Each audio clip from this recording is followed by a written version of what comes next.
ಊರಿಗೆ ಹೋಗ್ಲಿ ಬೆಂಗಳೂರಿಗೆ ಬರಲಿ ಎಲ್ಲೇ ಹೋಗ್ಲಿ ನಮ್ಮ ತಂಗಿ ಮಾಡೋ ಪಲಾವ್ ಅಂತೂ ಮಿಸ್ ಮಾಡ್ಕೊಳ್ಳೋದಿಲ್ಲ. ಯಾವ ಹೋಟೆಲ್ ವೆಜ್ ಬಿರಿಯಾನಿಗೂ ಸಾಟಿ ಇಲ್ಲ ಅನ್ನೋ ರೇಂಜಿಗೆ ಪಲಾವ್ ರೆಡಿ ಮಾಡ್ತಾಳೆ.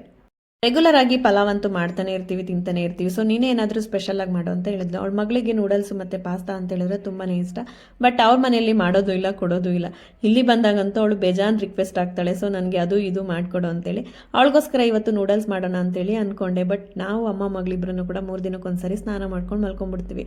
ನಾವೆದ್ದು ಟಿಫನ್ ಮಾಡೋ ಅಷ್ಟರಲ್ಲಿ ತುಂಬಾ ಲೇಟ್ ಆಗಿಬಿಡುತ್ತೆ ಅಂತೇಳಿ ನಮ್ಮ ತಂಗಿ ಮಾಡೋ ಪಲಾವ್ಗೆ ರಿಕ್ವೆಸ್ಟ್ ಹಾಕಿದ್ವಿ.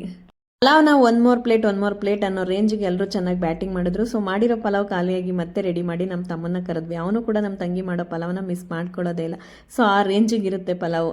ಎಲ್ಲರೂ ಚೆನ್ನಾಗಿ ಬ್ಯಾಟಿಂಗ್ ಮಾಡಿ ಕೂತ್ಕೊಂಡು ಕ್ಯಾರಮ್ ಮಾಡ್ತಿದ್ದಾರೆ. ನಮ್ಮ ತಂಗಿ ಮಾಡೋ ಪಲಾವ್ನ ಲಾಸ್ಟ್ ಒಂದು ಲ್ಯಾಂಗ್ ಬ್ಯಾಕ್ ಒಂದು ವೀಡಿಯೋನ ಅಪ್ಡೇಟ್ ಮಾಡಿದ್ದೀನಿ. ನಿಮ್ಗೇನಾದರೂ ಪಲಾವ್ ರೆಸಿಪಿ ಡೀಟೇಲ್ಸ್ ಆಗಿ ಬೇಕು ಅಂತ ಹೇಳಿದ್ರೆ ಕಮೆಂಟಲ್ಲಿ ಎಸ್ ಅಂತ ಕಮೆಂಟ್ ಮಾಡಿ. ನೆಕ್ಸ್ಟ್ ಟೈಮ್ ಅವಳು ಯಾವ ರೀತಿ ಪಲಾವ್ನ ಮಾಡ್ತಾಳೆ ಅಂತೇಳಿ ಅಪ್ಡೇಟ್ ಮಾಡ್ತೀನಿ.